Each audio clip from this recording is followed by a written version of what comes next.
Tyvenes by er et brætspil for 4 spillere, der foregår i middelalderen. Hver spiller står i spidsen for hver deres bande af tyve, hvis formål er at stjæle de 3 kronjuveler fra slottet.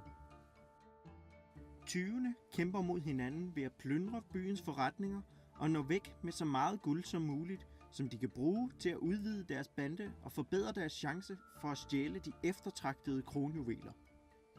Spillets mål er at få stjålet alle 3 kronjuveler, bronze, sølv og guld fra slottet før dine modstandere.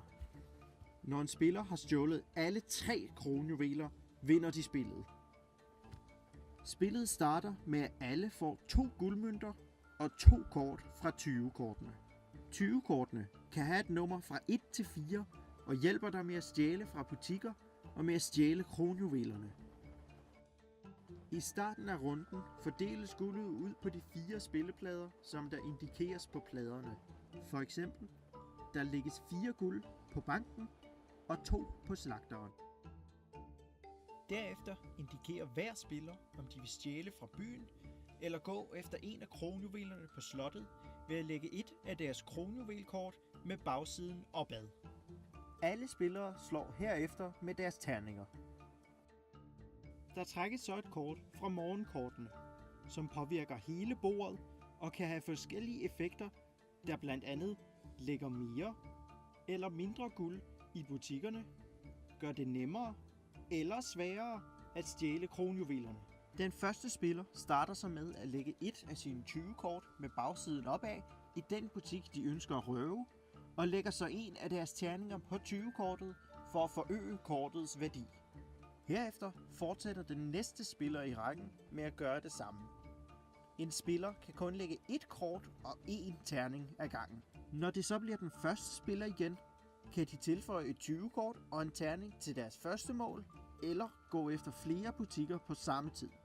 Når alle har lagt de kort og terninger, de ønsker, trækkes der et nattekort, der ligesom morgenkortene har forskellige effekter, som står beskrevet på kortet. Herefter skal der afgøres, hvem der løber med guldet og kronjuvelerne. Hvis en spiller står alene i en butik, løber de med alt guldet, uden at afsløre deres kort. Men står der flere spillere i butikken, har de flere muligheder. En spiller kan vælge at trække sig ud af butikken, de kan vælge at indgå en aftale og dele guldet op mellem spillerne, eller kæmpe om guldet.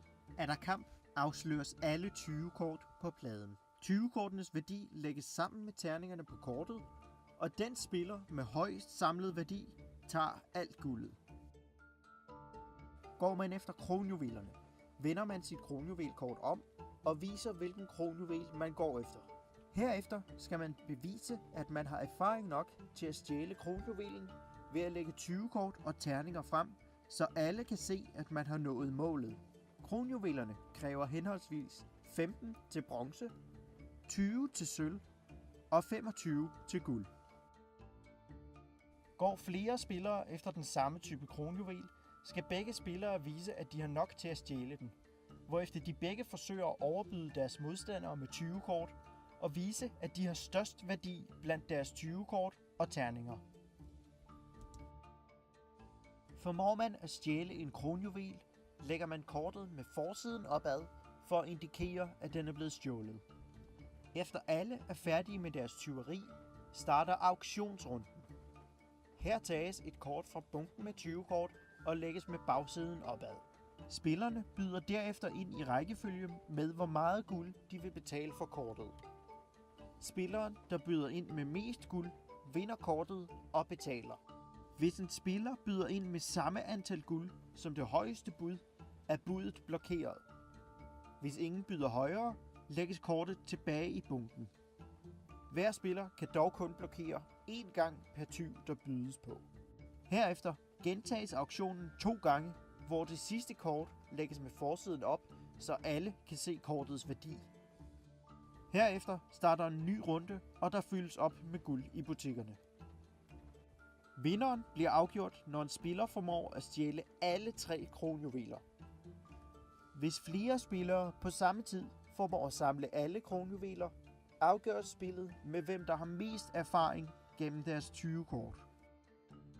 Vi ønsker jer rigtig god fornøjelse med Tyvenes By.